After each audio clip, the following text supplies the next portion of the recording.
Jadi rationality, adalah istilah yang berkaitan dengan gagasan akal yang berkonotasi pada proses berpikir dalam memberikan laporan atau keterangan. Ia menyangkut dua aspek, yaitu, 1. Aspek yang berkaitan dengan pemahaman, kecerdasan dan pengambilan keputusan. 2. Kemasuk-akalan dari penjelasan, pemahaman atau pembenaran.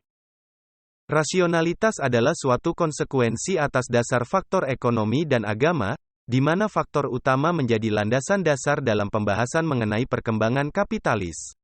Rasionalitas memiliki arti dan maksud yang berbeda-beda pada setiap orang, di mana seseorang membuat keputusan sendiri berdasarkan pada rasional masing-masing. Ada dua tipe rasionalitas yaitu, 1. Tipe rasionalitas yang didasarkan atas kepentingan pribadi, self-interest rationality. 2. Rasionalitas berdasarkan tujuan yang ingin dicapai, present aim rationality.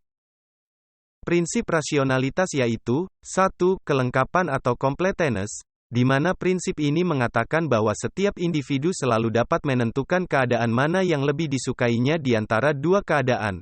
2. Transitivitas atau transitivity. Prinsip ini menerangkan mengenai konsistensi seseorang dalam menentukan dan memutuskan pilihannya bila dihadapkan oleh beberapa alternatif pilihan produk. 3. Kesinambungan atau continuity. 4. Lebih banyak selalu lebih baik atau, the more is always the better. Adapun rasionalitas dalam perilaku konsumsi secara perspektif Islam yaitu, 1. Perilaku konsumsi dikatakan rasional apabila dilakukan sesuai dengan kebutuhan dan kemampuan. 2. Perilaku konsumsi dapat dikatakan irrasional apabila tidak hanya dunia semata namun juga untuk keperluan akhirat. 3. Perilaku konsumsi dikatakan rasional karena memiliki tingkat konsumsi yang lebih kecil karena terkait pada kehalalan. 4. Pelaku konsumsi dikatakan rasional apabila seseorang tidak menimbun hartanya dalam bentuk kekayaan namun melakukan investasi dalam rangka meningkatkan pertumbuhan ekonomi. Adapun asumsi rasionalitas ekonomi yaitu rasionalitas dalam pandangan ekonomi konvensional sangat berbeda dengan ekonomi Islam.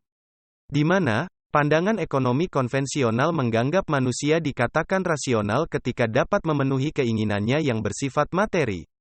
Sedangkan dalam pandangan ekonomi Islam sangatlah berbeda, Islam memandang seseorang dikatakan rasional apabila dapat memenuhi kebutuhan dan keinginannya. Menurut ekonomi Islam, konsumsi yang dilakukan oleh konsumen tidak serta-merta tentang kesukaan dan kebutuhannya, tetapi juga harus memperhatikan syarat sesuai syariat. Asumsi yang harus dipenuhi dalam konsumsi dalam Islam adalah 1. Objek yang halal dan thayyib things. Dalam Islam individu dibatasi oleh aturan-aturan syariat Islam, di mana ada beberapa barang yang tidak boleh dikonsumsi karena ada sesuatu alasan tertentu, barang ini hukumnya haram, sehingga konsumen muslim hanya bisa mengkonsumsi barang yang halal. 2. Lebih banyak tidak selalu baik, the more is not always better. Hal ini terjadi pada barang-barang yang dapat menimbulkan kemafsadatan dan kemudaratan bagi individu yang mengkonsumsinya. Sekian dan terima kasih.